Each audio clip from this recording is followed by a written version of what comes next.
Yes. I have told you.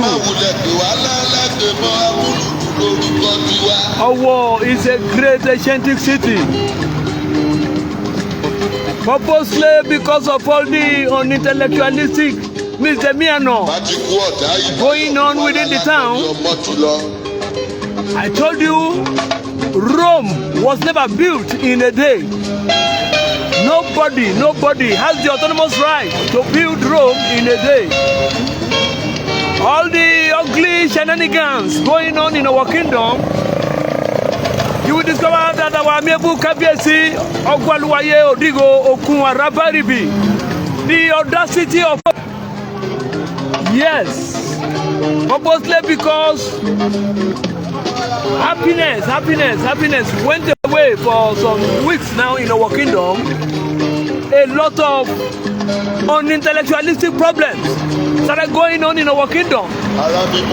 We have to thank all our security agencies, most especially the area commander of our kingdom here, Division A. All the security agencies, they stood up, fervently stood up, including the executive governor of Ondo State. They said Owo must never collapse. And whatever all the traditional rulers are doing will not be made known to the public. Yes. All the Jídé of Olowo in our kingdom, they said no, this must never happen. So today, a heavily loaded prayer, traditionalistically oriented prayer is going to be held here today, purposely because good things must never collapse from our kingdom. All the Olowo, they stood up on yo-yo, but they wanted to change the whole system in our kingdom. And I'm telling you, there are peace and absolute tranquility in our kingdom. Vehicular movement are moving. Okada riders are doing their works. Market women, all our market women are in their different market doing all what they knew how to do best. Today, our amiable Kábíyèsi, Ogwaloye, Odigo, Okunwarabaribi, the Paramount ruler of our kingdom, Dr. Ajibade, Gbadegesin, Ogunoye III, vehemently said, a heavily loaded, traditionalistically oriented prayer should be made. That is why you see all the conspicuous Loro Gede on the boss of the... Yes. Oh, it is God. Everything that we are going to do, God must be involved in it. I told you yesterday that the war is conspicuously peaceful. All those who are performing or perpetrating evil in our kingdom has been conspicuously sent away. But today they wanted to go purely traditionalistic. Yes, they wanted to go purely traditionalistic. And by the time it gets to that, you will see all the they wanted to go purely traditionalistically. All the Loro, they said they are not going to accept all the ugly political shenanigans that are going on in our kingdom. Either you know them, either you don't know them, whether they are alive, either they are not alive. They said they wanted to purely go into what we call absolute traditionalistically oriented prayer. And you will see Baba Kowa. That is the giant of Olowo, the only man who succeeded in developing Owo in an aggressive phenomenon. They said today they want to go purely traditionalistic.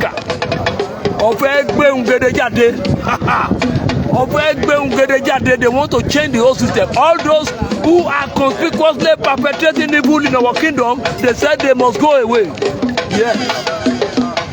Now I told you there is peace and harmony within our kingdom.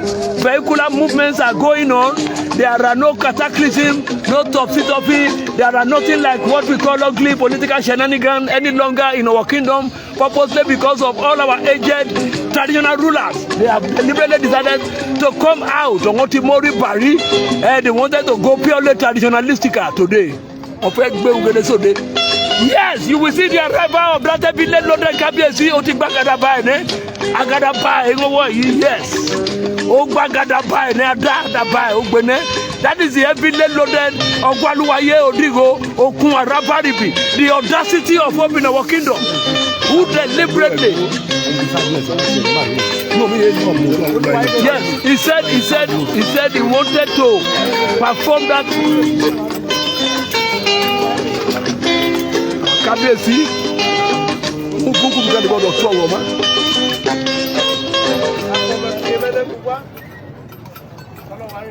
this is the first time in the history of our kingdom you will see the heavily loaded Kábíyèsi in black, very, very sorrowful. Deliberately decided to put on black, and you know the significance of black attire. That is the Olowo of our Oba, Dr. Ajibade Gbadegesin in black, purposely because of all the. Sorry.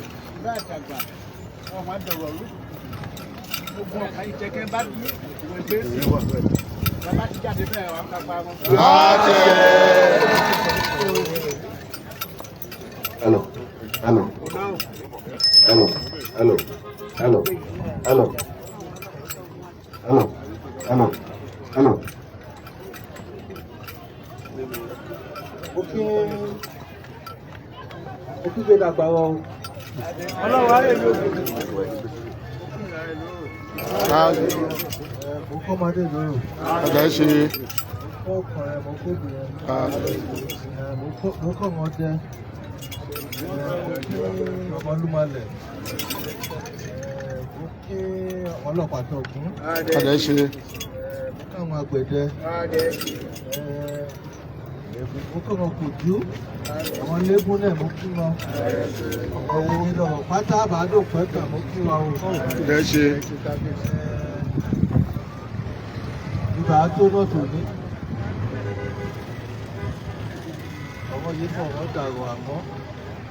Discover that the whole something started purposely because everybody is conspicuously fed up our Kábíyèsi has vehemently spoken.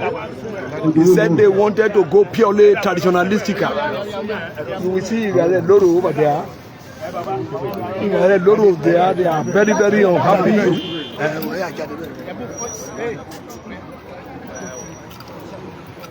They wanted to go purely traditionalistic. That is the first time we are going to see the red eyes of our amiable Kábíyèsi. The whole eyeball is so red like that of his father, Oba Joseph Adekola Ogunoye. You will see the replica holding the Adabai. That is the Adabai. Everything. They said they wanted to create what we call unpeaceful phenomenon to all those who are perpetrating evil in our kingdom. They said they will never be peaceful. They said peace will not get to them. And you will see Baba Kowaloja there. That is the first time I'm going to see him angry. Yes, it's no longer comfortable for him. He said no. He needed to bring out that traditional nemesis. They brought it out. They are all here. When you see them, you know them.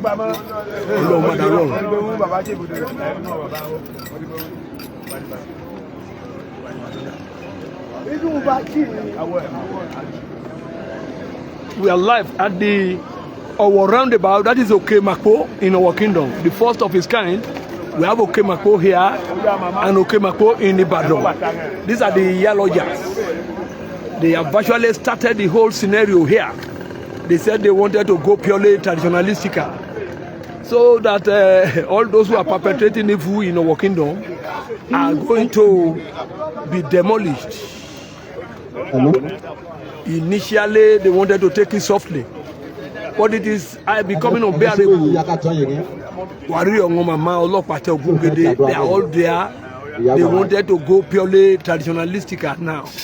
Yes, what you call that for Ogwata so yes.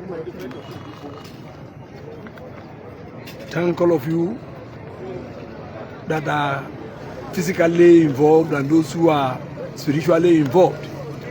We thank all our brothers and sisters in abroad who are vehemently worried.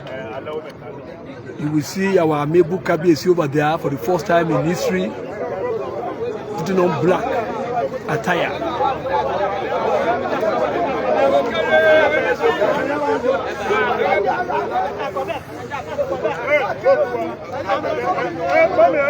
You will see the first time in history that such a thing will happen. Pray such a thing will never happen again in our kingdom.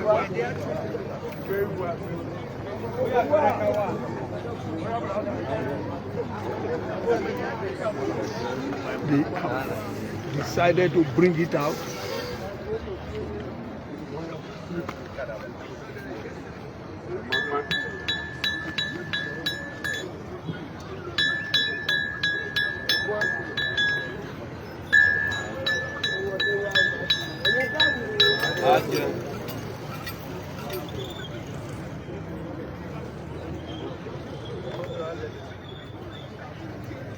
This is purely for those who are destabilizing the peace of our kingdom. The government have tried their own. They now wanted to go purely traditionalistic.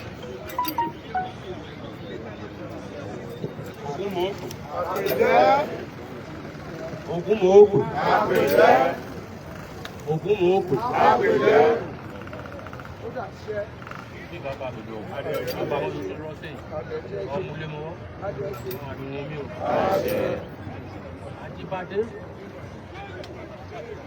Olowo Omo Bowori, Omo Obamutu, Ẹ̀fún ẹmọ, àti fàdíyẹ, ó kọjá yín, ó kọjá ran, ó mú yá ran ọwọ́ ọ̀gún, ògún máa lànà ń o.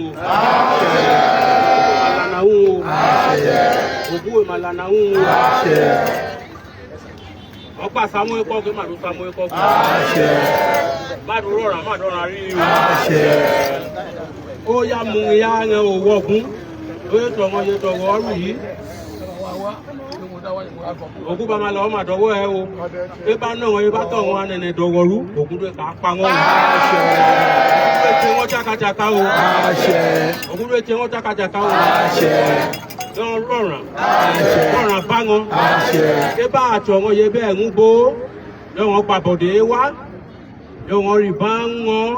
Lọ́wọ́n kanlẹ̀ ẹ̀yìn wọn yọ wọn mú jàjàkú yìí. Lọ́wọ́n mú wọn rẹ̀rùn wọn. Lọ́wọ́n mú wọn rọrùn wọn. Lọ́wọ́n máa yẹ bá ti tẹ́ lọ́wọ́n máa ọ̀nà pípa wọn. Ẹ bá tó wú ọ̀. Lọ́wọ́n bá kójọ. Lọ́wọ́n bá pìmà. Wọ́n wọn dì á yìnbọn. Yóò kọjú bánẹ̀ sáà wọn. Yóò pa wọn àpárá o. Yóò pa wọn àpárá o. Yóò mẹ̀jẹ̀ wọn gbẹ o.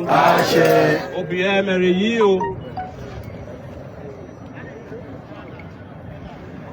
Ẹnì tí jẹ́ ọ̀dọ́bì yìí sẹ́ yìí Ògún. Ògún tó kà á fún àjẹun gbẹ. Ògún tó di ọ̀dọ́ wọn o. Ó ti ọlọ́pàá, ó ti security. Ẹnìkanì yìí bẹ̀ẹ̀ kẹ́tẹ́. Yé gbàbọ̀dé. Ó ti politician yé gbàbọ̀dé wá. Ògún tó kà á pa wọn o. Yé dán dáká gbóúnjẹ. Yé dán dáká gbóúnjẹ o. Dáwọn mẹ́tò owó wọn gbẹ̀tọ́ wọn. Dáwọn rẹ̀ nù. Dáwọn rẹ̀ nù. Ọmọdé mà wọn. Ọmọ mà wọn. Lóbìnrin mà wọn. Lọ́kùnrin mà wọn. Owó mà dọ́wọ́ ẹ o. You see, they have decided to give it to the yellow jar. That is the woman behind everything. That is the yellow jar of Ojaupa Ajibade Gbadegesin Ogunoye the top. Ọmọ tí kò pàtó Ogunoye the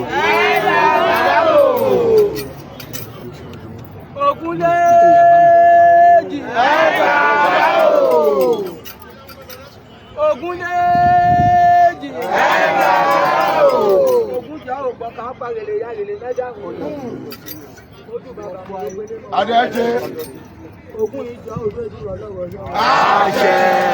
Ṣé lọ́ka ẹ̀fà ni? Àṣẹ. Ṣé mọ́ka ẹ̀fà ni? Àṣẹ. Fún wa nẹ̀nẹ̀ fún kìkì ìbò ní lọ́ka ẹ̀fà ni ògùn ìdúró pọ́. Àṣẹ. Adédúró pọ́. Àṣẹ. Àgbàdúró pọ́. Àṣẹ. Ogun ìjọ ọmọ yẹ kọ́ wàhálà àwọ̀wọ̀ yóò ògùn ìdúró pa. Àṣẹ. Ọmọ yọ ọmọ fi ọmọ nẹ̀nẹ̀ gbìbá yọ ọmọ lọ́nà ẹ̀kọ́ lọ́lẹ̀ dọ̀wọ̀ yóò ògùn ìdúró pọ́. Àṣẹ. Kíbi yọ ọmọ bàkẹ́tì wá ògùn ìdúró ka ẹ̀ka mẹ́. Àṣẹ. Kéwọn máa dé, kéwọn àgbà, kéwọn ọlọ́pàá, kéwọn sójà, kéwọn náà wà máa rọ̀ yí gan àgàyé nẹ̀nẹ̀ fún wa nẹ̀nẹ̀ kó kìkì ìbọ̀ lọ́rọ̀ yóò ní dọ́ka ìbàlẹ̀ ògùn ìdúró ka ẹ̀ka. Kíbi yọ ọmọ bàkẹ́tì wá ògùn ìdúró ka ẹ̀ka.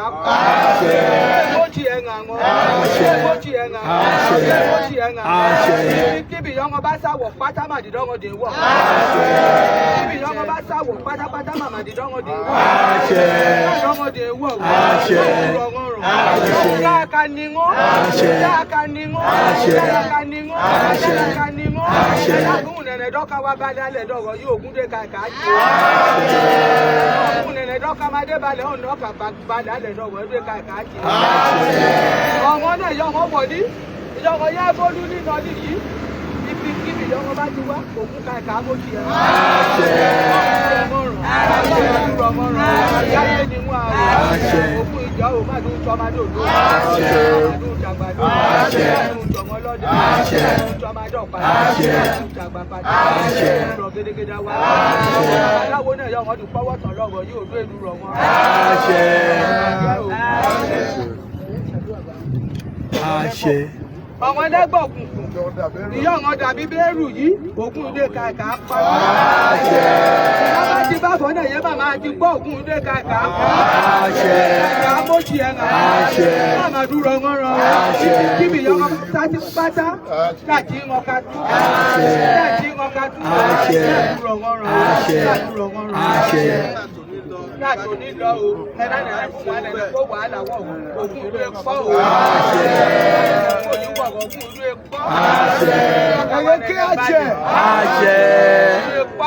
Àṣẹ. Àṣẹ.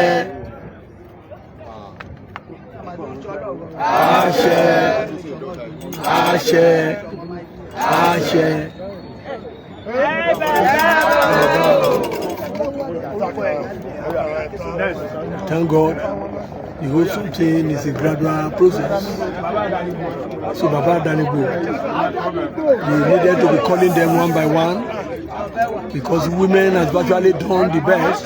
I told you women are perpetual revolution, and it is that element in the whole world which continually destroy and recreate. Nobody underestimates the power of any woman on earth. That is why you see all our women, they have aggressively started. Yes. That is the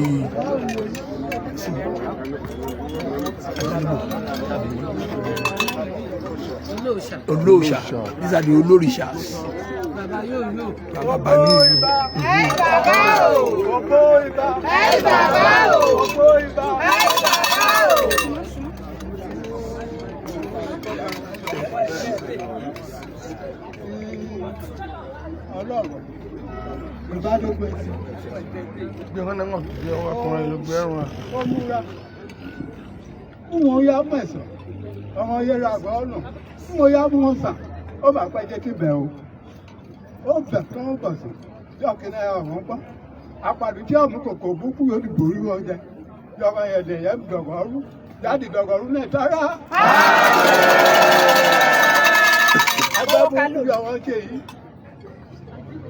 Dagbele ta jẹ mọ́lẹ̀. Dagbele ayé àdìmọ́rí. Ẹnìkẹ́ni kẹ́rọ́ ọkùnrin, kẹ́rọ́ obìnrin, kẹ́rọ́ òròlóyìn, kẹ́rọ́ ọlọ́pàá, kẹ́rọ́ sọ́jà, kẹ́rọ́ ìmàrún. Tẹ́bá tòun ẹgbẹ́yẹ tì wọ̀nyí, bí ọtí ẹ bọ̀bọ̀ jẹ́, títẹ ẹ náà bàjẹ́. Ó rà àjò tá pé sọ̀rọ̀. Àjọ olúwo lẹ́gbàá. Àjọ òwe lọ́pàá. Bàbá o. Bàbá o. Bàbá o.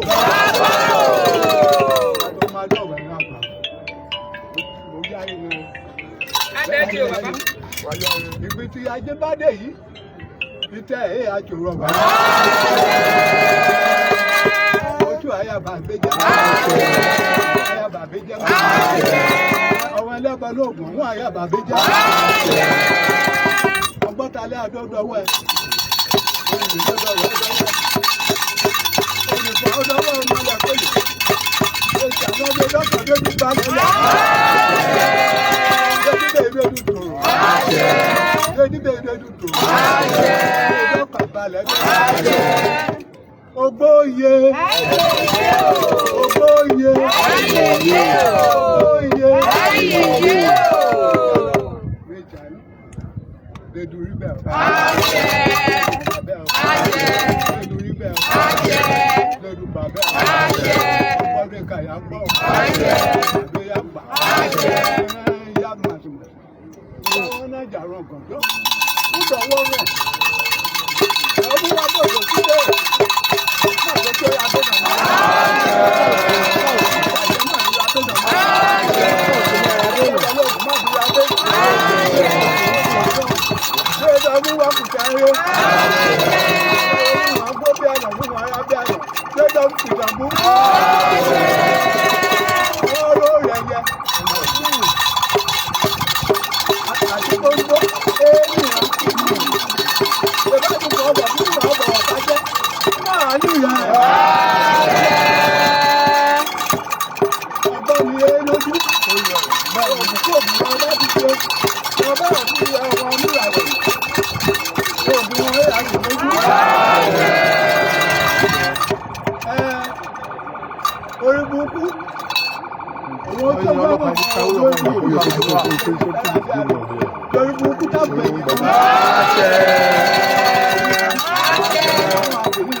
kàkà mú ọ̀wọ́n ọ̀tá ẹgbẹ́ ẹgbẹ́.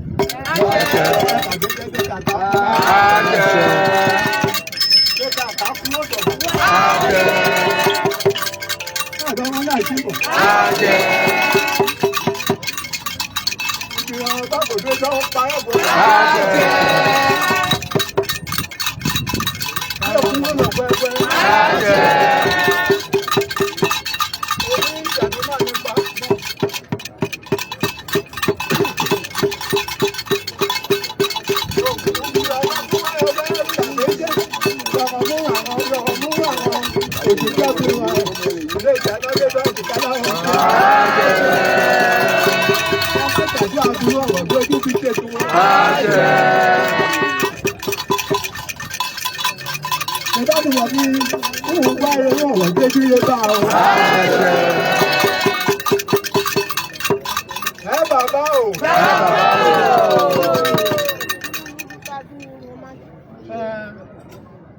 Kúlíjó àwọn ọba àwọn àwọn àbàbéjì àwọn ẹ̀yà ìjàlẹ̀.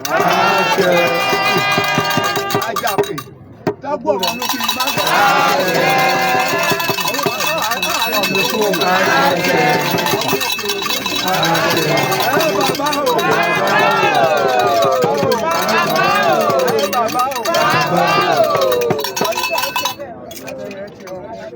We thank God.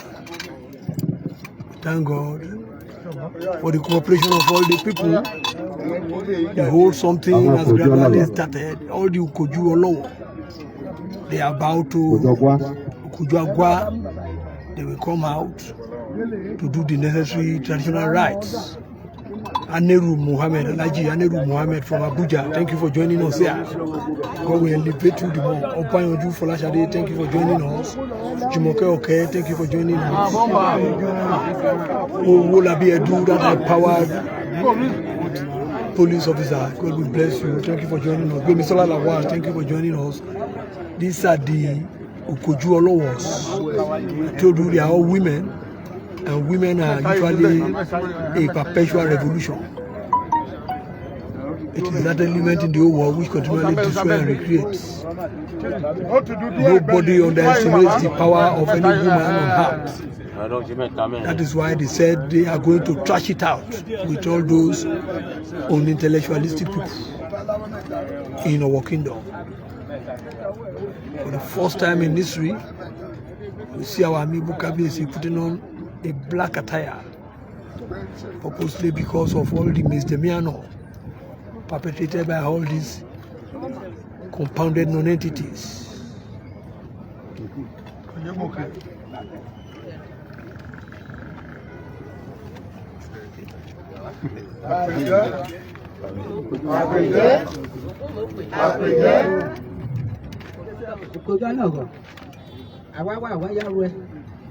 Orí ọlọ́run Gbadegesin Ogwata.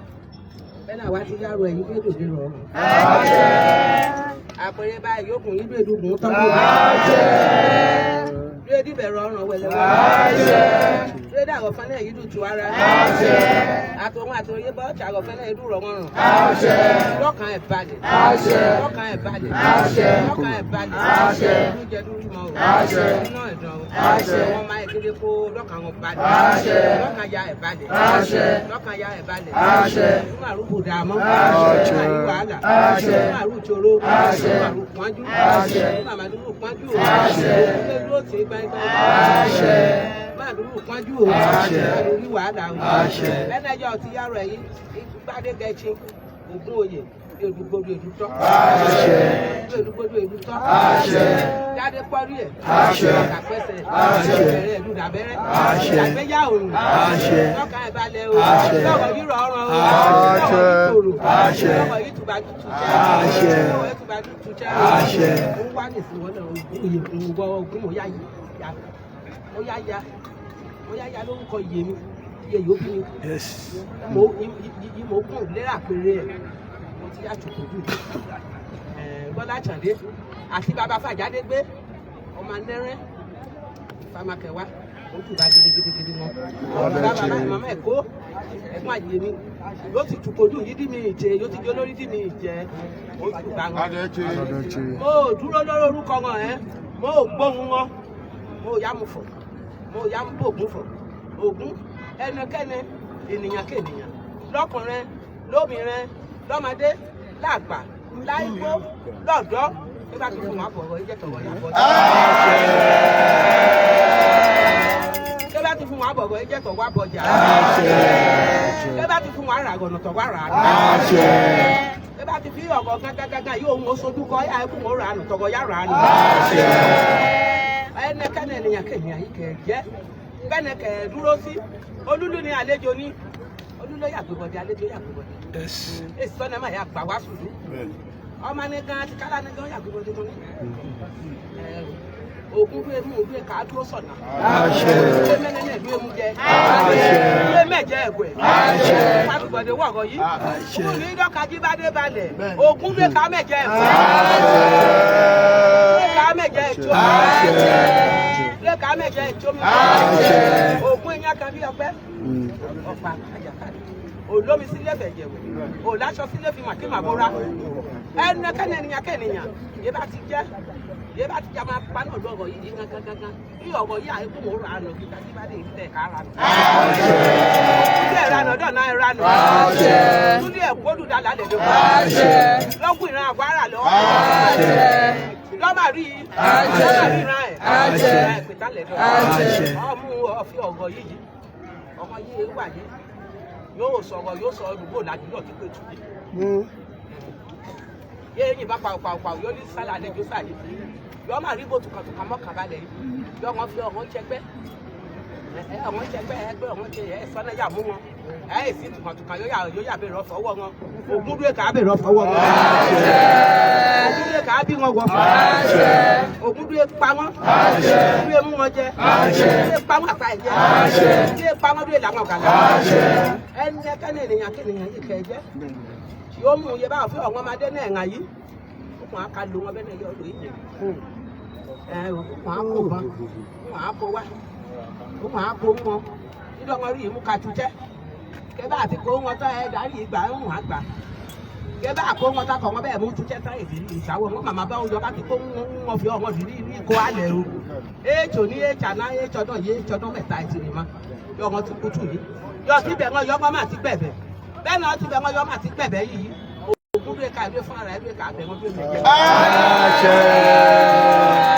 ògún dúró fún ara ìwé túnṣẹ́ lórí wọn. ìwé méje wọn kò. pàwọn sórí ìta. pàwọn sórí ìta. bá ti kó àwọn bẹ́ẹ̀ ra ẹni ọmọ gbà bá ti bàtà àwọn bẹ́ẹ̀ ra ẹni ọmọ gbà. ìyẹn bá ti fi wọn nínú ìrònú pọ̀ wájà náà wọn ti wá wọn á túnṣà mú ẹyẹ yìí. ikùn bá ti ṣe é dáhùn wọn á sá máa tún tó bẹ́ẹ̀. bí mọ́tò yẹ bá wọ̀ bẹ́ẹ̀ bá dẹ́bẹ́ ní mọ́tò náà ó ti ṣe orí wọn. òkú bẹ́ẹ̀ ló sọ̀kọ̀ fún wa. ṣé mẹ́jẹ ẹ̀kọ́ ṣé bí yẹ ti ṣe rẹ̀ ló sàn án wò. ló sàn án wò. ọ̀nà bá àkọ́fí òkò bí ọmọ àwọn nínú ẹ̀ òkú ọmọ mẹ́ta ewo bí máa ń kún ẹ̀kẹta ẹ̀ṣẹ̀ gbẹ̀ yìí bí èdè ayá kú nà án. lẹ́ẹ̀mí gẹ́gẹ́gẹ́ ó yá wá ṣe yìí ebe àti fún wọn á gbé ní ẹ wọn á jòmú ẹ ògún bí ẹka ìbí ẹka pa ògún bí ẹka ìbí ẹka pa bí ògùn kùdàmàdì náà máa jẹ owó bọ́ wọn àrùn ògún kàkà ẹ kẹlẹ́ ní wọn àti gbé gbà máa dúró ọ̀nà gbé gbà máa dúró ọ̀nà gbé gbà ẹ bá ti obìnrin ẹ bá wọ́n bẹ̀rù fọwọ́ ògún bí ẹbí pọ́wọ́ fún ògún bí ẹbí pọ́wọ́ fún ẹ bá tọkùn ẹ bẹ̀rẹ̀ pọ́wọ́ fún pọ́wọ́ fún ọ̀nà bá máa sẹ̀ fóònù rẹ̀ yọ̀nà ká rẹ̀ yọ̀nà ilẹ̀ ìdànù yóò gbé mi ọ̀nà ká máa ti kú rí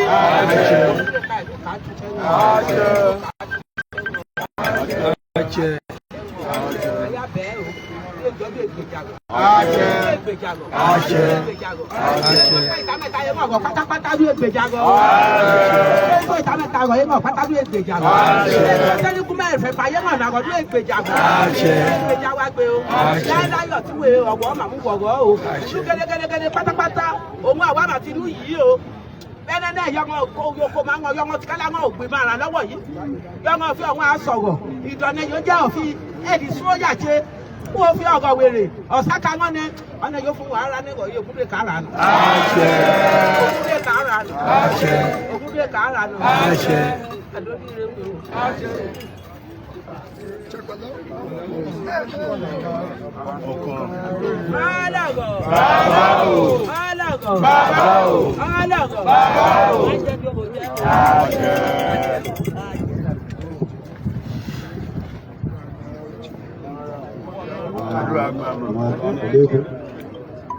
Thank God, the whole something has gradually started, and we admire the dexterity of all our aged men and women, mostly because of their perseverance. Yes.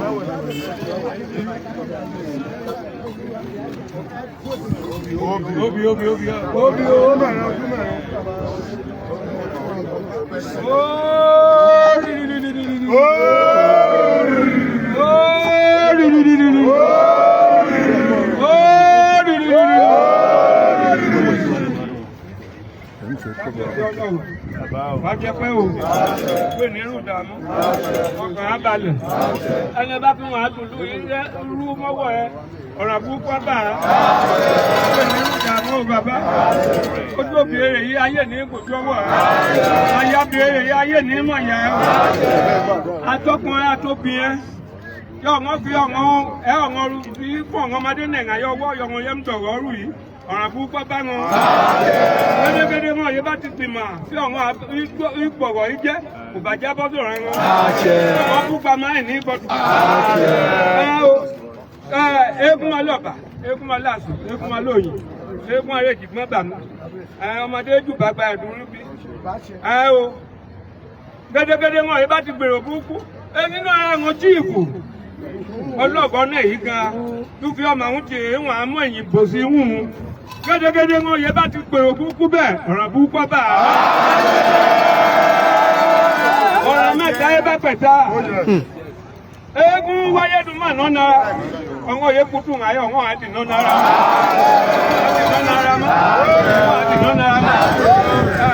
gẹ́gẹ́ wọn yìí bá ti gbá lùkà náà akari luka yẹba ti fi wọn akọ burúkú ká wọ̀rọ̀ burúkú ọba ọjọ́ yẹn bá ti gbé ta sẹ́wọ̀n tí àwọn kú jèjé burúkú àpọ̀rí wọn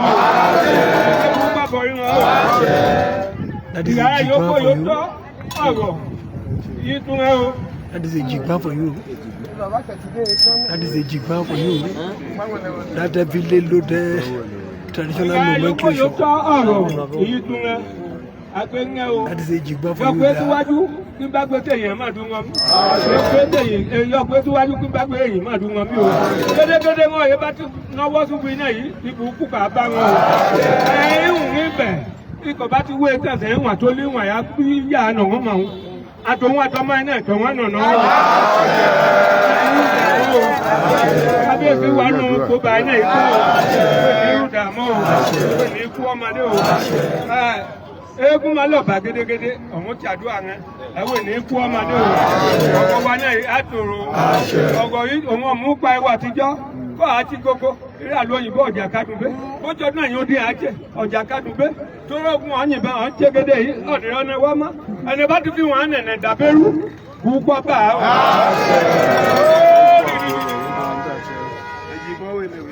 And is that the village loaded a jigba for you? Traditionalistically oriented, very powerful nomenclature in our kingdom. Yeah? So they wanted to do the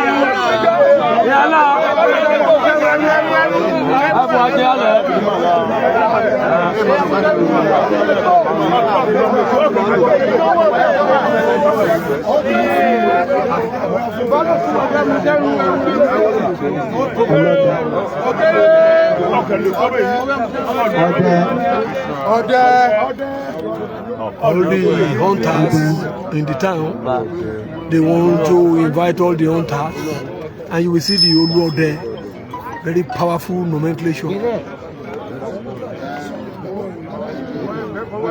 happens to be a professional babalawo, and the Olowo there of our kingdom. He wanted to change the whole system, so I needed to shut down my camera. I don't want to see. I don't want to see. Yes.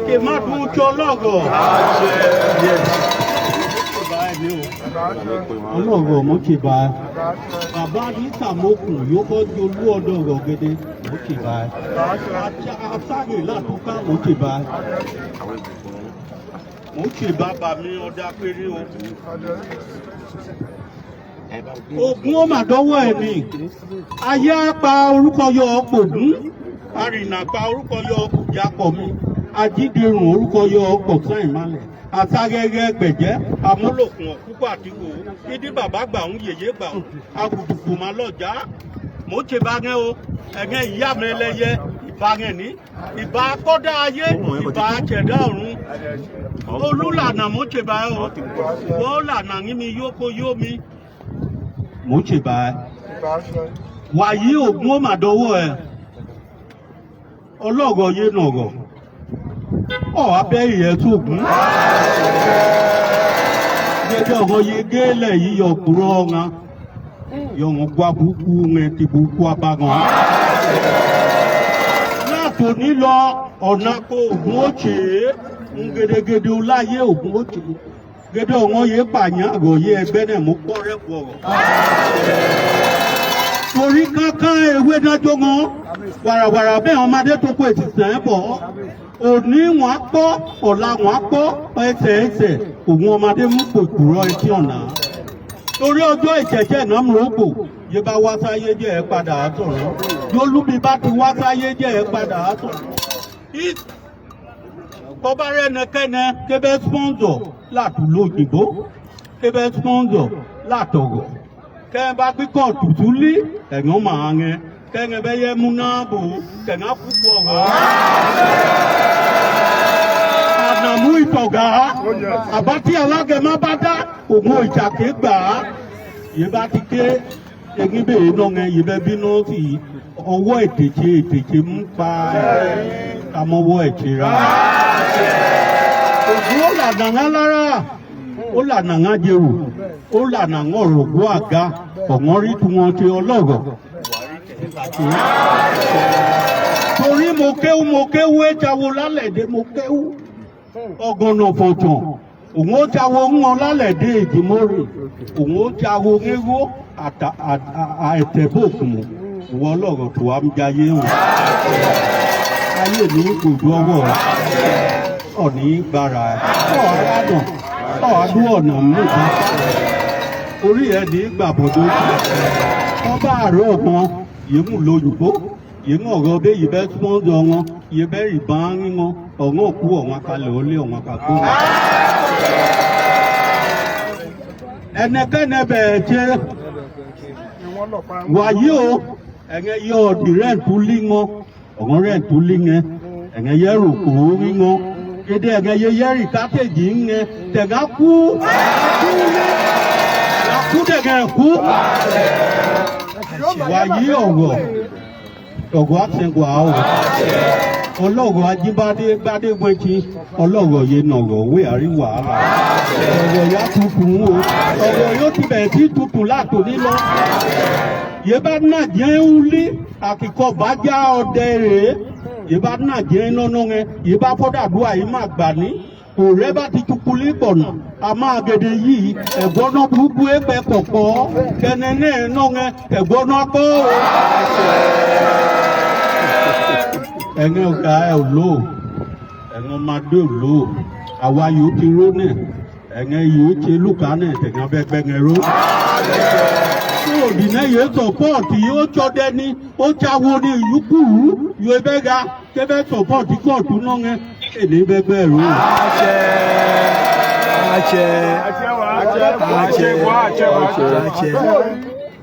ọlọ́gọ̀ tó bá san ó wàá jẹ́jú owó jẹ́ wàá jẹ́jú bá wàá dàgbà lọ́jà pé àjẹkù wàhálà ìdààmú ìyá pamọ́ ọkàn níbẹ̀ yìí yọ owó gbọ́ sí ètò ọlọ́gọ̀ ẹni bá ti ké sí ètò ọlọ́gọ̀ lóge tẹ̀rù àpọ̀ ìpáàlú dábí ná òun ó dágèrò ẹrù náà pin náà gbowó ọ̀kùnkùn tèrò pèrò yìí bá ti ké sí ètò ọlọ́gọ̀ nẹ́gbẹ́ tẹ̀rù àpọ̀ kẹrùn akọ́ kẹrùn akọ́ kẹrùn akọ́ náà ọlọ́wọ̀ kò wá dàgbà ọlọ́wọ̀ ní bàjẹ́ o orí bẹ́ẹ̀ ó jẹ bẹ́ẹ̀ lágbára bàbá mi.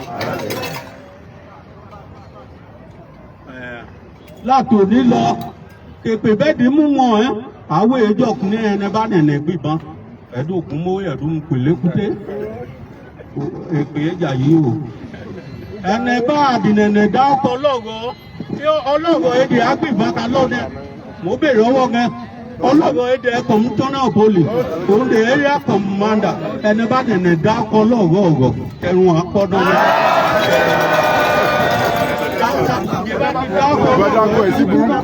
Támójúra lè fún gédégédé nẹ́nẹ́ ọlọ́gọ̀ bá kẹ́rọ́ pé ìyálẹ̀ gàgbé yálẹ̀ ìbá nẹ̀nẹ̀ ìdíra ọlọ́gọ̀ náà ọmọ ẹ̀ka yá ẹ̀ tára nà bá kúkú ọmọ àkú ìbá nẹ̀nẹ̀ ìdìbò ọkọ̀ ọlọ́gọ̀ jẹ́ inú gédé ọgọ̀ tákú náà àjọ epo òun ti gbárò àbá tí alágẹmá bá dá òun òrìṣàké gbà á ó dàjẹ́ ó dègún ó dàjẹ́ ó dègún ó dàjẹ́ ó dègún inú ẹ̀ máa ti san fàdúrà yìí náà mẹ́ àtolúkú ẹ̀jẹ̀ náà.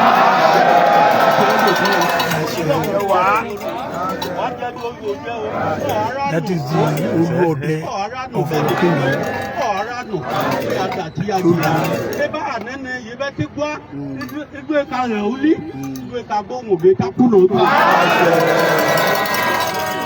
Everything as the American is changing. That is the Olowo of Owo Kingdom, a confirmed, compounded Babalawo to the core. Àti ìlànà kejì. So we see Olowo.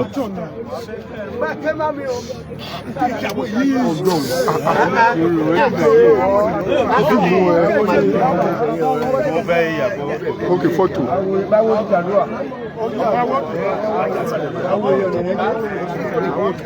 We appreciate all of you that have joined us. Thank you. Oba Shijode, thank you for joining us. Isholu Majesty, thank you for joining us. Larry, Aruna, from far away, thank you for joining us here. Now we become Messi, Bolande, Bolaji, thank you for joining us. That is the heavily loaded barrister. Barrister Ijalano, who knew the nitty-gritty of the history of Owo.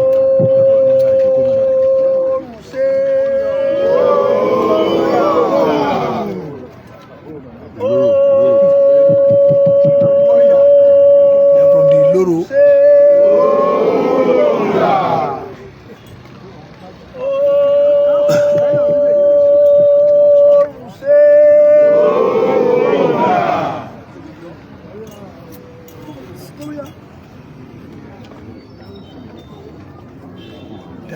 Started the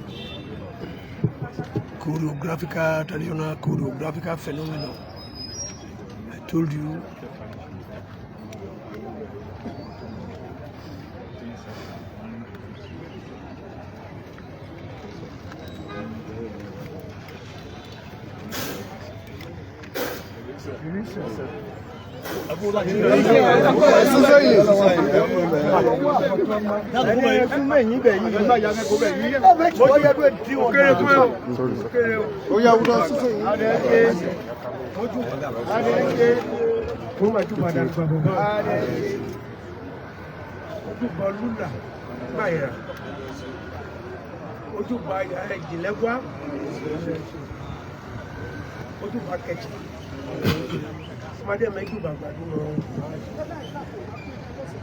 ojúbọ àwọn ẹ̀jẹ̀ ìbájú ojúbọ àwọn ẹlẹ́bọ lóògùn ọjọ́ ya kéèjù kan tí bá ti mẹ́rún sálẹ̀ ọjọ́ náà èkì mẹ́fà ọjọ́ yolú bí bá ti wù ọjọ́ náà ò gbégbẹ́ ọjọ́ ọba ti bẹ́ pọ́kùn gédégédé gbàgbọ́ ọjọ́ obìnrin yẹ bá ti ń wo tún ọjọ́ náà yẹ gbàjọ́ ẹ má dàdí gbólúlà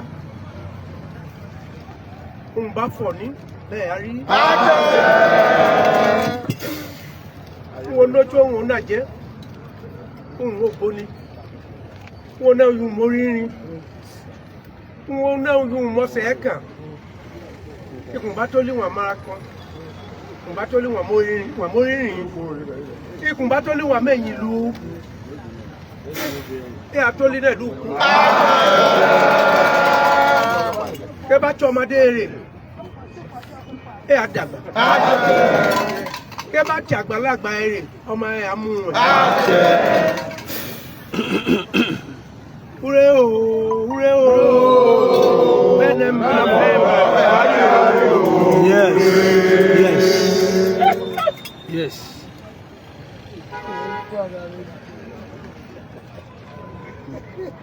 Choco.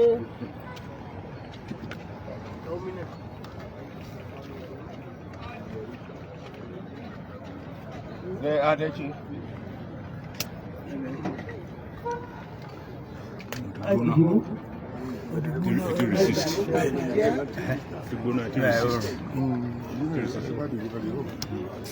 Ajibade Gbadegesin ọlọ́fàdìmúlà òrìṣà Olowo yìí tí Olowo. Ó yá mẹ́jọ gẹ́gẹ́gẹ́ wọn yé dọ̀wọ́ olùsànní. Ọba mẹ́jọ ara ní sànẹ́.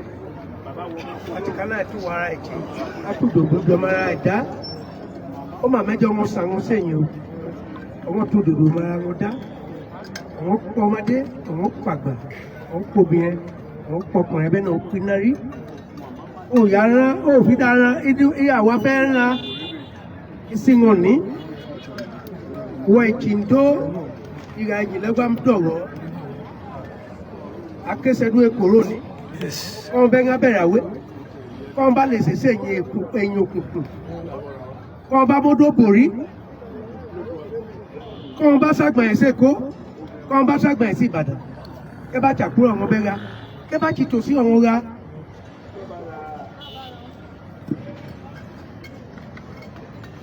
Ibòkíbo yọ̀wọ̀n bẹ̀ lè ṣèṣí pátápátá.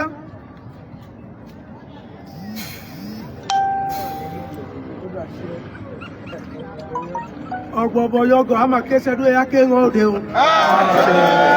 Dàgídá pangó. Dàgídá pangó. Kọ́ bẹ́ mú gbọ́rọ̀ wọ̀ yóò ní alẹ́ bá wọn. Kọ́ ọmọ máa tún gbọ́rọ̀ wọ̀. Ibòkíbo yọ̀wọ̀n kẹ̀ kalẹ̀ sí ọwọ́ ìtìjẹ́ òun ìtìjẹ́ mú para ẹ̀. Tọ̀wọ́n ti kálá wá para wọn. Tọ̀wọ́n pokùnso. Ẹ bá gbé ìbọn lẹ́bẹ̀ẹ́ bẹ́ẹ̀ látàyàn apara. Ẹni bá fún wọn fẹ́ gbèjà ẹ̀ ń wo wí òun ó rọ̀ tàbí ń wo lè ṣèṣe yìí fún un dọ́gbọ́n ajayé ń wọ́n ara rọ̀nà. Arìgìdì tó wá lé àlépa. Ọ̀nà tẹ́rẹ̀ yàgò alátúfẹ̀ tapọ̀. Èrè gúngún tapọ̀. Tọ̀wá pọ̀. Tákù tọmatọma. Àárò rírì ẹ̀. Ọ̀rọ̀ rẹ̀ yẹ. Àárò rí ẹ̀. Tọ̀wá kú tọmatọma. Àárí ìparọ̀ wọ̀. Ẹnìyẹ bá fi ìyọ̀mọ̀ àwọn eré ìyàbò òun eré wọn ayé àwọn yìí nà ń. Kàtólúpá pọ̀. Àwọn àjọ lọ́wọ́ ọ̀nàdúrà yìí tọ̀wọ́. Tọ̀wọ́ sàgbàtọ̀ lọ́wọ́ yìí.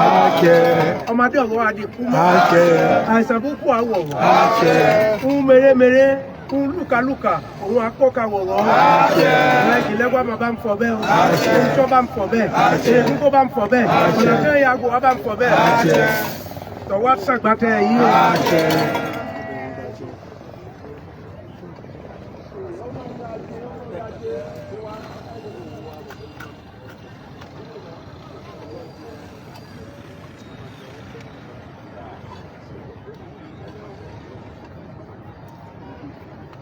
Sí. Àwọn ọmọdé yọ fi àwọn chẹgbọ́ fún ọ̀rọ̀ tí wọ́n fi àwọn ará rọ̀ kò múra sí o ẹ múra yìí kábí ọmọ bá ti gbé pọ̀ máa ẹ̀ asá tejé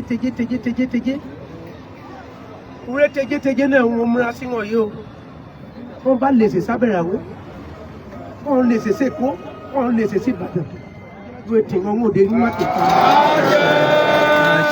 Àwọn adìyẹ ọ̀nà àgọ́kọ̀ ọjọ́ wọn bá ti pín òru ẹ̀fẹ́ ọ̀wọ́ wọ̀wọ́ ọjọ́ náà wọ́n kùnà. Yé bẹ́ẹ̀ ní ọ̀wọ́ náà wọ́n yóò bọ̀ ọ̀rọ̀. Yé bá jáwọ́ èní kú o. Mákẹ́ màmá ti jáwọ́ dákùnà tọmatọma. Ẹ á nípa ọ̀rọ̀. Ẹ á níran ọ̀rọ̀. Ẹ bá bọ́ ọmọtọmọ ní àkùnà. Ẹ bá náà yà. Àfi káyà máa mà sí káyà bá ti mà sí tọ̀wọ́n àjọ mọ́ gbẹ́rù ìgbà náà wà Ajibade ìtọ̀wọ̀ máa san ó ẹ̀kọ́ kébé bu kébé yẹ lùkà wọ̀wọ́ dààmú bá pìtàn lùkà rọ̀ ọ́ ẹni bá ti fi hùn ní ìdútọ̀rọ̀ lùkà ẹni ní abínọ́kú òyìn pẹ́ pọ̀pọ̀ tábínọ́kú tábínọ́ para ẹ̀ ọmọ sàn gbìtẹ̀ ọmọ asán káyà asán ìgbà asán ìdàwó asán támúnómì lè yí tọ̀wọ̀ lùkà ọwọ́ ara nà gbàtẹ́ ọ̀ ẹni bá fi wọ́n pín oró ẹ̀yìn tí wọ́n á tàn lọ́wọ́ tí wọ́n yé má sàn rọ̀ támọ́wọ́ ara ìcara ẹni bá tó lọ́wọ́ pín oró lùkà fítọ̀wọ̀ sán nípa ti tẹ̀yẹ náà sán àwọn asán ìgbẹ́ni bá ti pín oró burúkú yẹ bá fún wa gbógun tàn lọ́wọ́ Ajibade támọ́wọ́ ara ìcara ẹ̀ támọ́wọ́ ara ìcara ẹ̀ tọ̀wọ̀ má sán o tọ̀wọ̀ má sán o.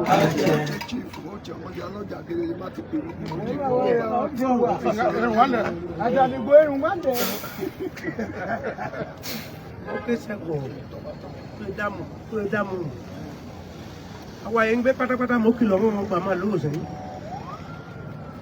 mo kìlọ̀ ń ìyá ẹ̀ lóò àárín ìyá rẹ̀ lóró ẹni bá gbìbọ̀dé wù lóò ẹ̀ abẹ́gbẹ́ ẹ̀rọ àárín ìgbà máa lóró ẹni yẹn bá ti mẹ̀yìn lòkùnkùn yẹ bá fún wa gbé ohun ní ẹgbẹ́ òun jẹ ọ̀bẹ ti ń ẹgbẹ́ ló ọ̀ dára agbọ̀kàn mú mẹ́mọ́ ọ̀tàn náà ro ọ̀bẹ àmọ́ ẹnẹkẹ́nẹ́ náà ń àtìyẹ́ mà síbẹ̀ àtìyẹ́ ń bo àtìyẹ́ àdẹ̀yìn wọ̀ ẹgbẹ́ ń látọ̀ ló gbà má tó káyà ń yẹ bá ti fi bẹ́ẹ̀ wọn àti fún wa pa lọ́ra ń dákú tọmọtọmọ. Alájọ ẹ̀rọ tó bọ̀ ti sàn án ẹ abẹ́gbẹ́ ẹ̀rọ ìlà àdìnà wọn tún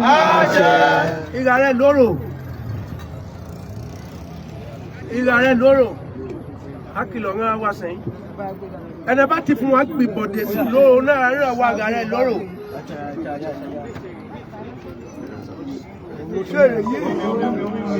Ẹni bá ti fi wá gbìbọ̀dé inú àríwá ìlà rẹ̀ lóró ikùn bá di gbìbọ̀dé tán wà yá fún àmì iná bọ́lọ̀rọ̀ jà ọmọ ẹ̀yà mú wọn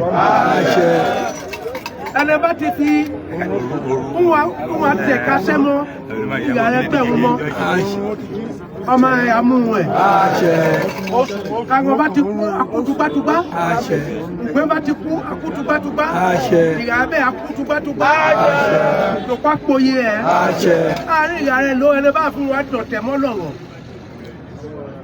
òun àwa pé sẹ́n bẹ́ẹ̀ òun náà di sẹ̀ wá amúnjẹ ń wa àwa ká sẹ́n ẹni bá ti fún wa gbìbọ̀dé sára lọ́wọ́ náà wá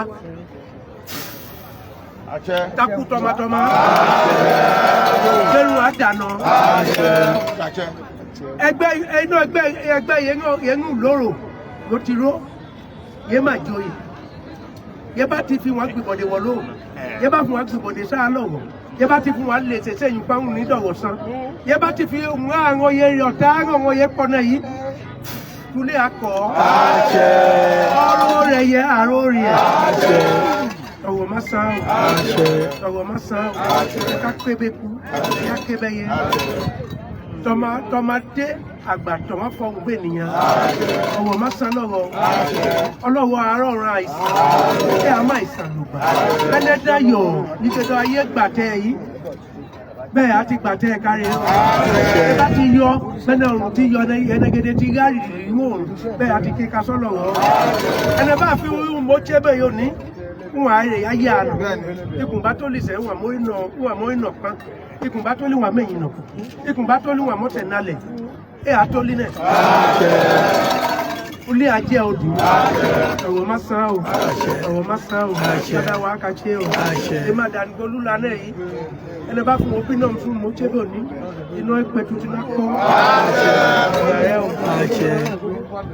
That is Barrister Ijalan, a compounded traditionalist in Owo Kingdom here. One of the Aredoros. Ìyá kan bá ọgbà ẹ̀gẹ̀gẹ̀ tẹ́gẹ̀. Ó kọ́kọ́ ẹ̀bùn náà ó payà Ìbàdàn. Ó pọ̀ lọ́ngọ̀ngọ̀ngọ̀ sẹ́ẹ̀bàjọ́. Ògbó láàka gbàjá. Ògbó lé agbàgbọ́. Ògbó kan la kùpé. Ògbó jẹlé làwọn ẹ̀mẹ̀jọ náà. Ògbó jẹlé làwọn yá kẹ́sàn ní o. Àwọn ẹ̀mẹ̀jọ náà. Ògbó jẹlé làwọn ẹ̀mẹ̀jẹ náà. Omi tútù ẹ̀rẹ̀ yìí. Ó baláwọ́ mẹ́ta ẹ̀rẹ̀ yìí. Ọlọ́rọ̀ Ajibade Gbadegesin Ogunoye ó kẹta ọmọọmọdé ju oyè bẹ́ẹ̀ ọmọọmọdé ju bá a ló bẹ̀ ẹ a máa ìsàn ló bẹ̀ ẹ a máa ìsàn ló bẹ̀ a lè kó máa dúpọ̀ lù ìbọn wọn lọ́ba ẹgbẹ́ ẹ̀bẹ́ ti gbé ògùn ayé ọbẹ̀ kákọ̀wọ̀ sókè ìwọ́n sẹ̀gbàtẹ̀ olúkàlùkà wọ̀ ọgbà tẹ̀ ẹ bá fún wa pọ̀ tẹ̀ ẹ bá fún wa yá tó ògùn kúkú sí ẹ ẹ̀yìn àjẹ́ ẹ̀yìn tó ìrẹ́lẹ́bọ̀ ló ìyẹn mẹ́pọ̀ pọ̀pọ̀ o kò mẹ́pọ̀kú ẹ máa sẹ̀gbàtẹ̀ wá sọ o ogójì lọ́la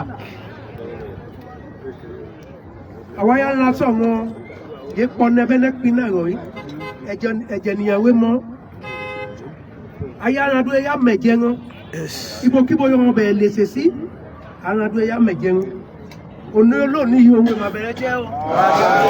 Ọba ti parèlè, adáhùn. Ọba ti parèlè, adáhùn. Bóyá kẹsàn ní. Èmi àdáni Bólúlà, ọmọ ògún gbàngbàn. Bóyá kẹsàn ní. Ayá bẹ̀bẹ̀ tí ẹ̀yìn. Ẹni abẹ́ ilé ojú tẹ́lẹ̀ ń wọ́n. Ẹni abẹ́ ilé ojú tẹ́lẹ̀ ń wọ́n. Ibọ̀ ọmọdé náà bá lè ṣe sí. Ọbẹ̀ ń àyàyé wọn. Ṣé bá tọ́nà tèkù máa wọn wúlí? Ṣé bá tọ́nà ń gbé wọn lè ṣe? Ibòkíbo yọ̀ wọn bá lè ṣe sóní. Ògúngbé tí wọ́n jáde ní ìmọ̀jẹ́. Ló sákò ọ̀wọ́ náà wọn. Ẹ á bì mọ̀nà rẹ̀. Òyìnbó kọ́ fẹ́ máa bẹ wọn. Ògbón ló la inú ẹ̀ka àmẹ̀jẹ̀ ẹ̀dú èmọ̀ ọdún fẹ́. Dágbẹ̀nà ọ̀dọ́ pa owó. Ẹ á dàgbà. Àwọn kùnà.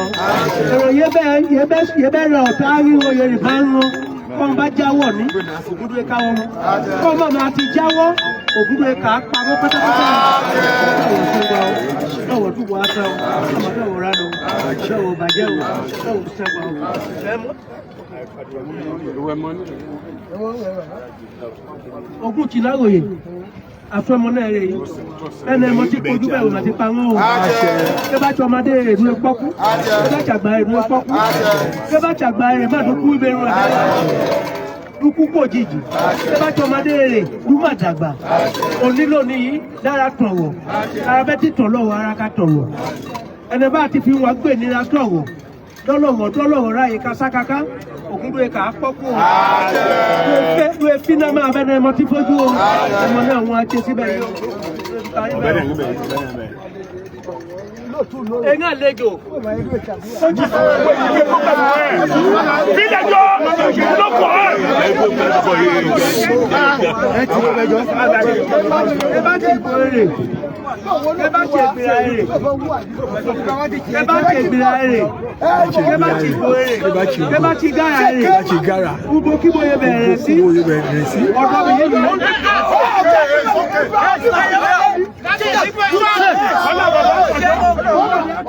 Ọ̀dọ́ bí yé mi mẹ́tẹ̀ yìí o, bẹ́ẹ̀ ni píkì ọ̀dọ́ bí yìí. Bẹ́ẹ̀ ni píkì ọ̀dọ́ bí yìí. Bẹ́ẹ̀ ni píkì ọ̀dọ́ bí yìí. Káàkiri ọ̀dọ́ bí wọ́n bẹ́ẹ̀ náà.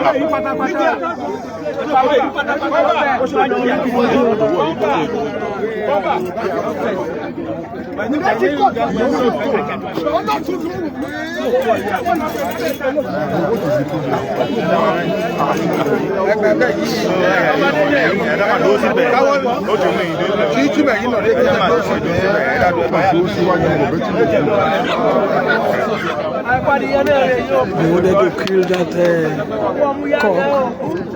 but we are not going to show it. Mostly because it's against the rule of Facebook. They wanted to kill it.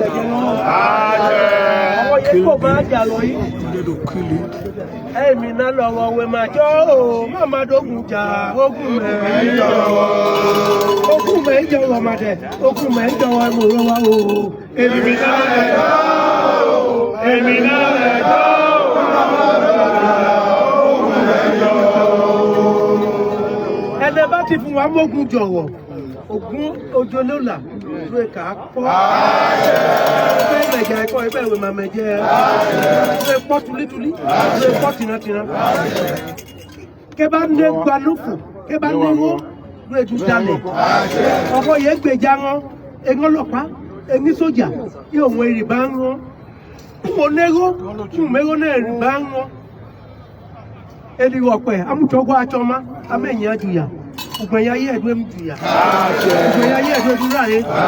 Soja ebe ko ba won. Lu ti kala e mu ba para ya. Olopa ebe ko ba won. Lu ti kala edwe mu ba para. Omo ye gbe information won ye fofo ga won. Ibo be wego. Tona dima. Tapu kwesi. Tapu ogun. Omo ye jogun won di ba mara won. Ogun adije won. Ke ba difa ifa ne aje. Ke ba debo ebo ne aje. Won po. Ẹ̀jẹ̀ ikọ́ ìwé máa gbà ó. Ká máa gbẹ̀jẹ̀ wọn bá lọ́wọ́. Ká máa gbẹ̀jẹ̀ rẹ̀ lọ́wọ́. Bọ́bẹ̀ yóò ní yáyá wẹ̀ wọ́n kọ́ọ̀tù. Bọ́bẹ̀ ọkọ̀ lọ́dọ̀ wọn ní wọ́n pàdé. Bọ́bẹ̀ yí àwọn yìí. Bọ́bẹ̀ yí. Do something has been vehemently done. It is a very fearful phenomenon, but nevertheless,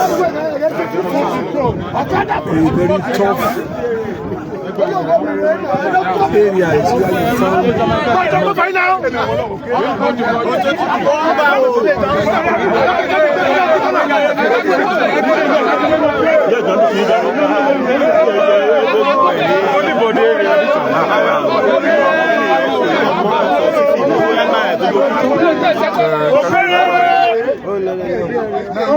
Everybody follow me no rebe Ogo chinago ye mo ma kese o.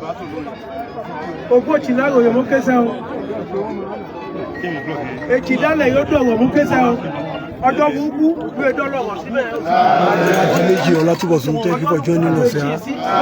Atowo atoma ataya àti dílé ẹ̀ pátápátá ló etí ń ọdún oore ká wọ̀lí ká nípa máa ló odó oore ká wọ̀lí ká ìgbàlẹ̀ ló odó oore ká wọ̀lí ká ọmọ ìdìbò lọ́wọ́ pátápátá dún oore ká wọ̀lí ká ọmọ bí ọwọ́ dúdú ká wọlé ọmọ kan ọwọ́ dúdú ká wọlé ọmọ ọmọdọ̀wọ̀ dúdú ká wọlé àwọn àtàwọn dúdú ká wọlé àwọn ọmọ lẹ́jọ́ ẹ bá gbáre sọ̀rọ̀ dúdú ká wọlé àwọn ọmọ yẹn bá ti tú bí ẹ bá fi àpótí wọn ń kúbi wọ̀lí ẹ bá fi aṣọ wọn ń kúbi wọ̀lí bí àpò wọn ń kúbi wọ̀lí bí ìta ara fi sọ̀rọ̀ kúbi dúkà bá rán o. Kúrẹ́ o.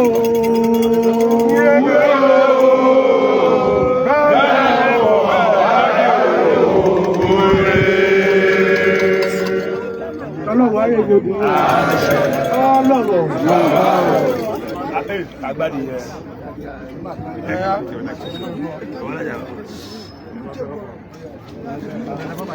Is our amiable Kábíyèsi. They will change the whole system.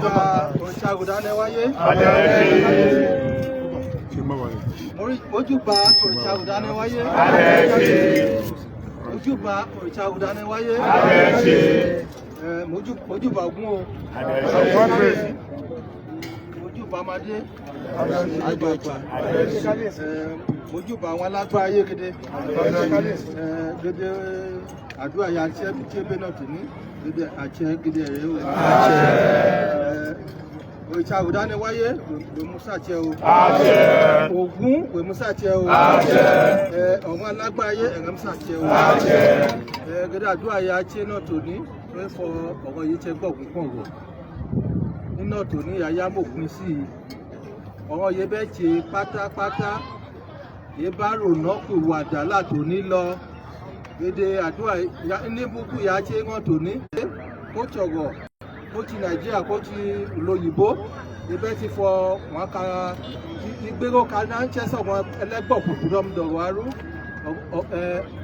ọ̀hún adẹ̀yìnwálé wọ́n gbẹ́sàjò wọ́n gbẹ́sàjò ẹ̀là tó nílọ ọ̀rọ̀ máa rọ̀ bọ̀rọ̀ dòm pẹ́kà yẹbẹ ti ṣe lùkà yẹbẹ fẹ́ lùkà sọ̀rọ̀ táríkà ti ẹ̀ wò tí rọ̀rọ̀ yá ká bá rán o wọ́n máa wá bọ̀rọ̀ dòm pẹ́kà yọ̀rọ̀ ṣe lùkà sọ̀rọ̀ yọ̀rọ̀ fẹ́ràn rọ̀ yọ̀rọ̀ ṣàdúrà rọ̀ yọ̀rọ̀ ṣe ń rẹ́ kéde yọ̀rọ̀ ṣe sọ̀rọ̀ ilé náà káka bá gan o ọmọ ìmọ̀ wa yọ̀rọ̀ ń kú lóyìnbó gédé gan ewu ìfọ̀fẹ́ àwọn olùfẹ́rù yìí ọ̀rọ̀ bẹ́ẹ̀ wọn ti wé bẹ́ẹ̀ wọn ti gbàdúrà ní dọ̀rọ̀ san tí wọ́n ka san o ọmọ bẹ́ẹ̀ láyọ̀ wọn gédégédégédé tàmọ̀rọ̀ kárò wọn o gédé gan ọ̀wọ́n apèrò kó wá ní o àgbàrá àrí jẹ o ọmọ adarí jẹ o gédé ìyá rẹ̀ lóró ẹ̀ka jẹ̀rọ̀rọ̀ o ẹ̀rọ mádé olóró ẹ̀ka jẹ̀rọ̀rọ̀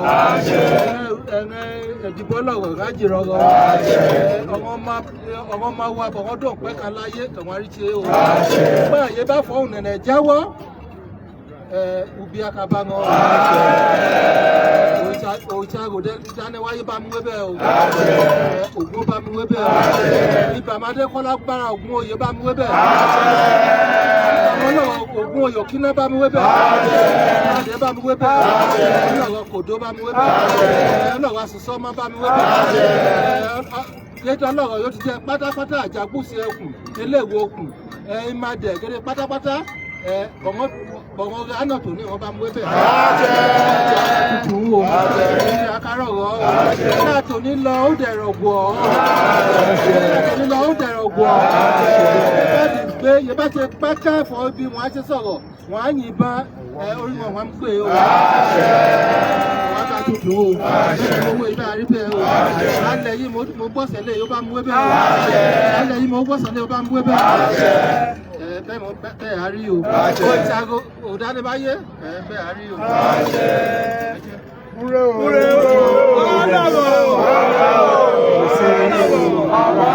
Everything.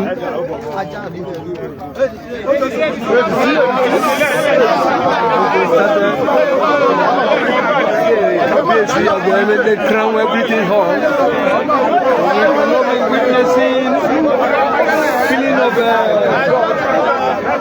is against the rule and regulation of the Facebook administration. We will not be able to witness where that is the head of audition go, the head of audition go or wrong. The head of audition go and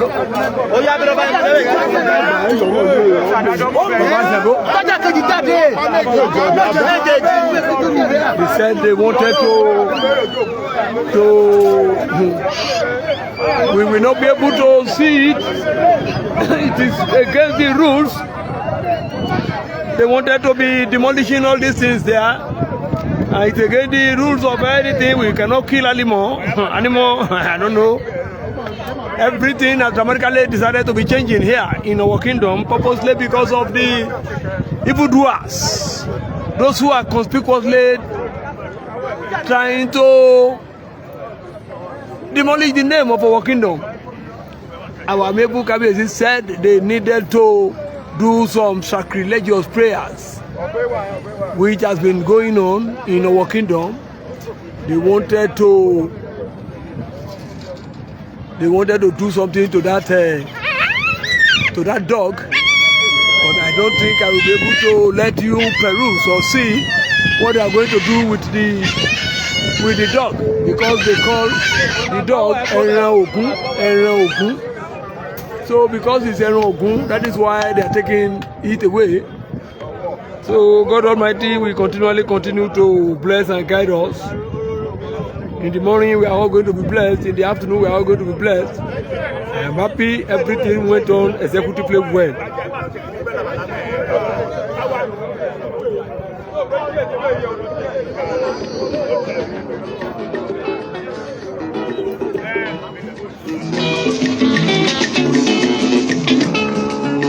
Gbogbo bí mo ṣe gbérin lówó. Àjẹ́ bàbá àdàdà ló lọ sọ́run. Jí òkú yálà ká mi. We are at the roundabout where traditionalistically oriented prayers have been going on. The paramount ruler of our kingdom is physically present, and the old something as the ceremony went on executively well. So we needed to let our viewers know that everything has been meticulously done. We don't need to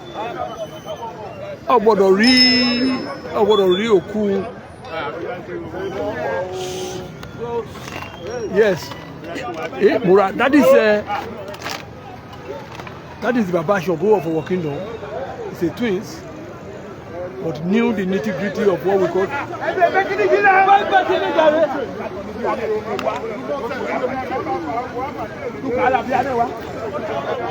They wanted to kill it, or I will not be able to look at it.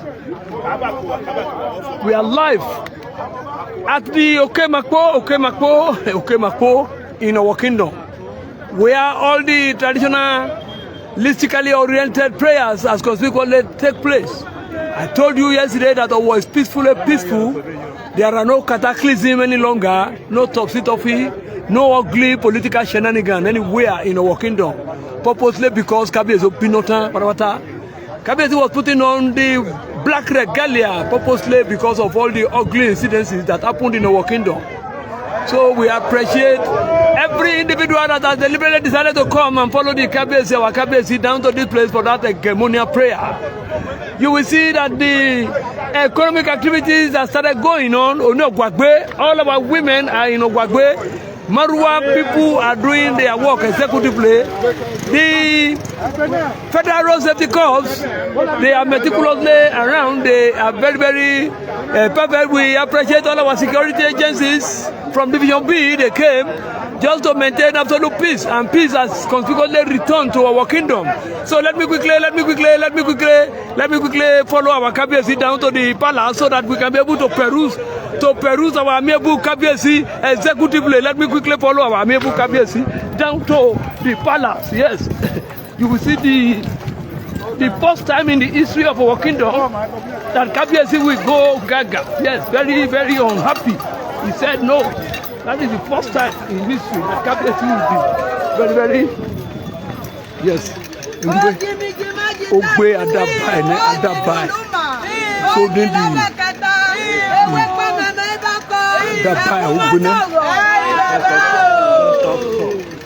the ancestor's sword, yes, he was holding the ancestor's sword that all those who are perpetrating evil in our kingdom will be swordically killed. I don't know.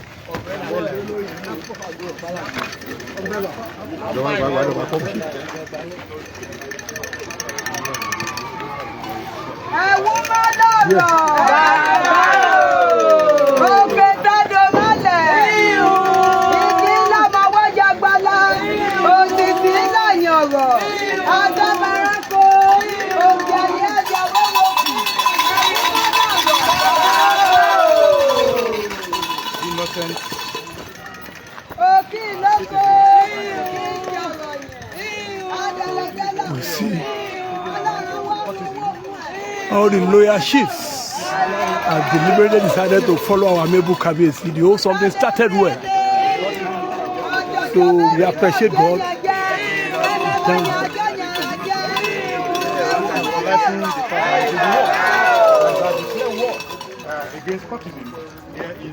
Yes, we are live at the largest palace again. Purposely because our father told you that good things will never depart from our kingdom. And you will see our amiable Kábíyèsi, he has taken the normal steps, which everybody loved. And all what we have done today, I have the concrete belief that everything has started materializing in an executive phenomenon. Those of you who have it at the back of your mind, God bless you, sir. Those of you who have it at the back of your mind, that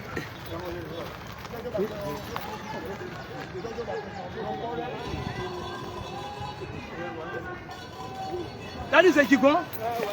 That is the evident loaded by Ejikwan. A very powerful traditionalistically oriented man in our kingdom. He has vehemently decided to do some traditional prayers there, but I want him to repeat little here. Àtọ̀wọ́n mọ́ wa ewu lóyìnbó gẹ́gẹ́ ẹ bá ti ṣàdúrà yìí. Kò mẹ́ta ọkọ̀ tó fẹ́ eégún máa lọ́ba eégún máa lọ́ka eégún máa lóyìn àrètí gbọ́n bá mójú bá ọmọdé ìṣubà gba arúgbó ọ̀rọ̀ yìí ẹ̀ náà fún wọn dà á karú tọkùnrin tóbi ẹ bá kẹrin ológun ẹ bá kẹrin sójà ẹ bá kẹrin náà tí ìfún náà rìn gédégédé ẹ bá ti fún tòun àdọ̀rọ̀ rú lọ́wọ́ dàrú máa ẹ àyàwá o ẹ bá fi ń wa ẹ àyàwá àwa yóò bọ̀ ẹbẹ̀ tà á tù mọ́dún ọlọ́wọ́ á tù mọ́dún tàbí àwa gbà á. So we appreciate God. We appreciate God because everything started well and eventually ended well. And we see how peace has consequently returned back to the kingdom, purposely because of the loyalty of all the chiefs. All the aged men and women, they are very loyal to Kábíyèsi. They deliberately decided to say, okay, let us trash it out with all these bad boys in the town. But let me make it executively clear to the whole world that the issue of mafia is not a new phenomenon. If you get to the US, we have mafias in the US. If you get to the UK, you have mafias there. In our now, those mafias, they have gone more than their boundaries. That is why we said we needed to come and do some traditionalistically oriented prayers for them.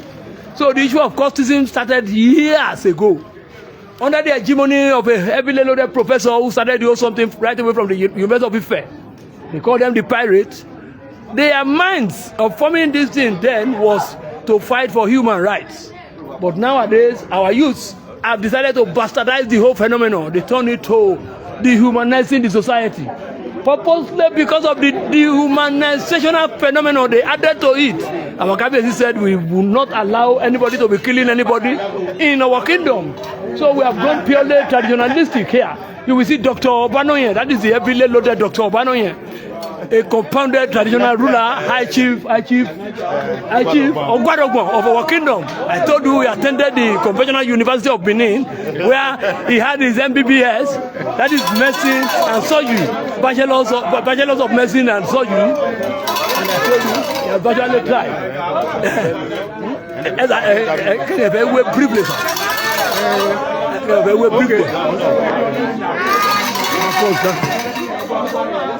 Do you have any, just to tell us something that concerning all what is going on in our kingdom as a medical doctor? Well, we thank God for the life of the Imperial Majesty, the Olowo.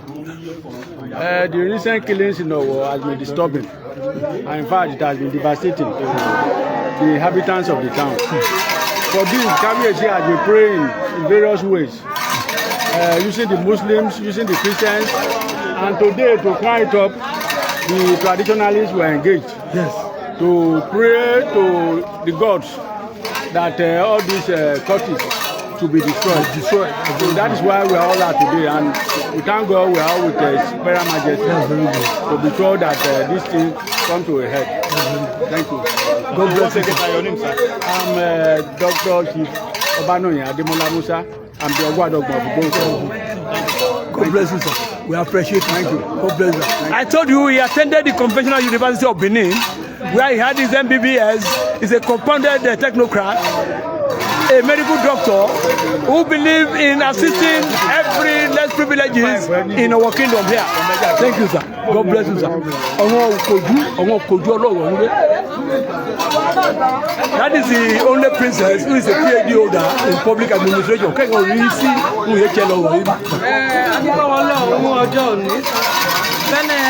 Àwọn bá wa ti ṣe ìpọ̀ ẹ̀ ìgbà wa Jíbádé ti di ṣe àròdẹ̀ sí rọ̀ máa a máa fẹ́ àdúrà ti gbà ẹni bá màbẹ́ náà wọ́n ti múra ní òun yàn wọ́n gbé lọ́wọ́ ní ẹni bá jẹ́ tìbílẹ̀ á ti màbẹ́ náà ti ṣe rí dígí olúkálukú kà á tọ́ra ẹ̀dá yìí o ọ̀wọ́n kan mọ́ mi jọ́ kínẹ́ ọ̀wọ́n mọ́ mi fèèkì kàn bá ti dìgbì ìbọn kàn wọ́n mọ́ mi ẹ̀dìbà pa wọ́n ọ̀wọ́n máa mọ ìbọn mẹ́ pa wọ́n o ọmọ ti di náà gún o gèdè ìlú ti di kòró olúkálukú bí iye sára tó ní ẹnẹ yóò dì mọ́wọ́ ẹ̀fà wàhálà torí wàhálà Dúmàdì fi bẹ́ẹ̀ yé rẹ̀ o ọ̀rọ̀ náà yá ká tutù o àrọ̀ wa ràn o ajéjé ń wa o ara yọ̀nà ẹ̀ o ṣùgbọ́n àwọn ẹgbẹ́ tí wọ́n burúkú ọ̀rọ̀ ọlọ́run apalẹ̀ máa ń rán.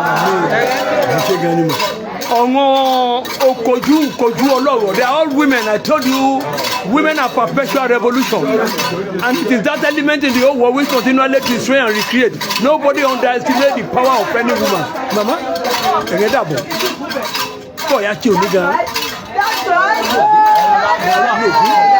wọ́n wọ́n sèré wọ́n yé pànìyàn kàgbọ́ ẹ̀yẹ bá mi ṣàdúrà ní gẹ́gẹ́dẹ́ ọ̀hún wọ́n ti rí òkú ní ṣàdúrà ní ọ̀hún ọ̀hún yẹmẹ́ gbọ́ kúkú mọ́ ẹ̀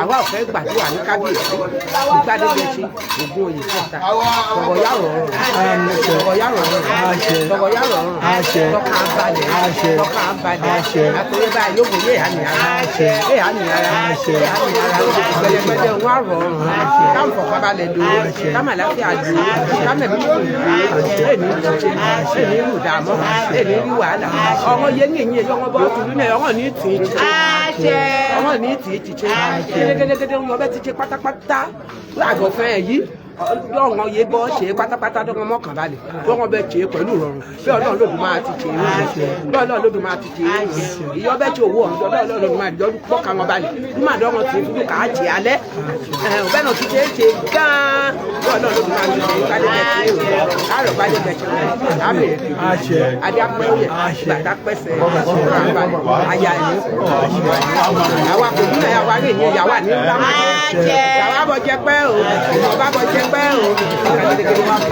ọ̀wọ́n máa wà yẹ̀wù lóyìnbó ọ̀wọ́n máa wà yẹ̀wù lóyìnbó ẹ̀ bá mi ṣàdúrà yẹn.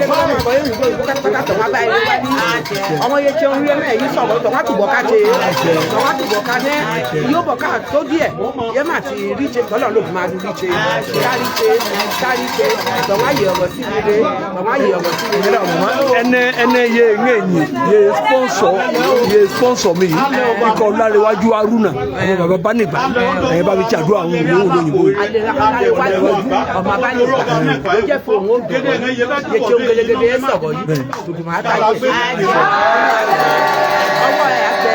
ọwọ́ ẹ̀ àgbẹ̀ gẹ́gẹ́gẹ́ bẹ́ẹ̀ ti ṣe pátápátá kan náà lòdùn máa dùn rọrùn ayá rọrùn ẹ̀ àánú ní ajá àgbòkú ẹ̀ wá ẹ̀ àgbòkú ọmọ wa ẹ̀ àgbẹ̀kayà wá dákàyúre kákàbọ̀ àyúbọ̀ mẹ́rin yóò wọ́n wọ́ yẹnu dákàyúre kákàbọ̀ jẹ́ àdùjẹ́ ẹ̀ àkàbàmọ̀ tó kún àwọn gbàgbé lónìí náà lòdùn máa dúró tì. We appreciate all those who have been watching us. We admire the dexterity of every one of you that has deliberately joined us in this particular program. And I am happy to tell you that peace has conspicuously returned back to Owo. The issue of curfew is usually set up in order to allow peace to reign. Without the curfew, there may be little or no misunderstanding in Owo Kingdom. That is why they say have curfew. So the curfew still remain 6 or 7 o'clock to 6 o'clock tomorrow morning. And I have the concrete belief that economic activities have virtually started going on in Owo Kingdom. Market women, they are in their marketplaces. All economic activities have virtually changed. So we thank God. Thank God.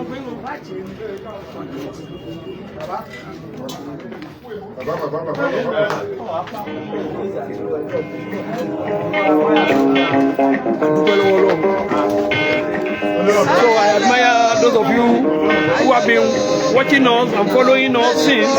Roberto, I admire you because you are meticulously here joining us. Roberto, God will elevate you. That is Larry, Aruna, thank you for joining us here from far away US. So you will see Roberto, I admire you because you are meticulously here. Start joining us. God will elevate you. Kábíyèsi, thank you for joining us. That is calling for joining us. Olórí Kábíyèsí ọba Ajibade Gbadegesin Owo Kingdom, thank you for joining us. Thank you for joining us.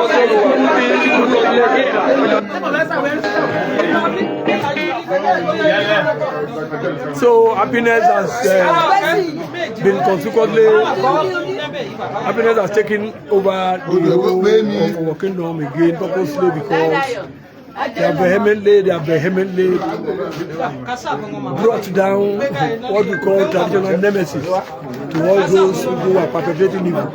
And to those who are still in police custody, I told you, the police will do their job. Those of them that have been arrested, justice must be done.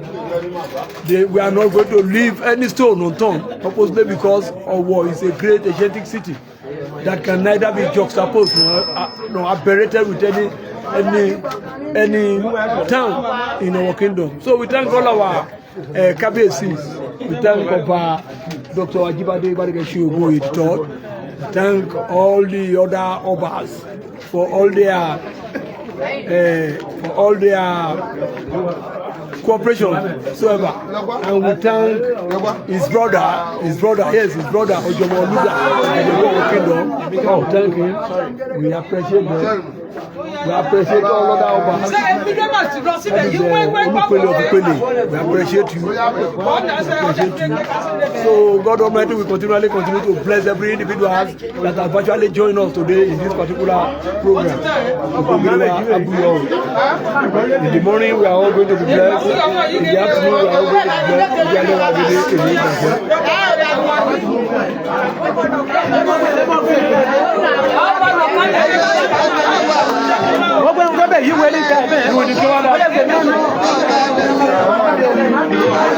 We are still at the largest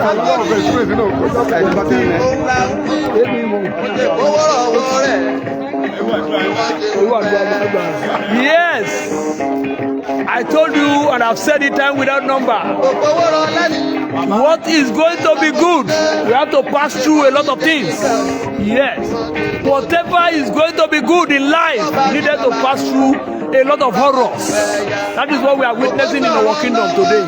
They call it, grammatically they call it challenges. These are the challenges which has been conspicuously overcome.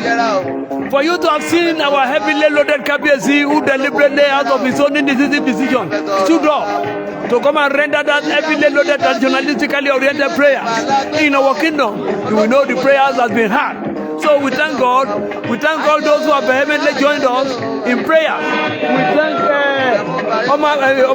yes, we thank his brother Ojomo Oluga of Owo Kingdom. We thank him because every one of them, they perform excellently well even without allowing people to know. We thank Olupele of Upele. We thank Oba Swada of Uswada. We thank Oba Olupeme of Upeme. Then Alale of Ilale. We thank every one of them because they are highly cooperative. They have used all their traditional rights to protect the kingdom since all the cataclysm has, however, started. So God Almighty will continue to bless our kingdom. Larry Aruna, thank you for joining us. Dr. Latif Ajanaku, thank you for joining us here, and all other hegemonial personalities in the US.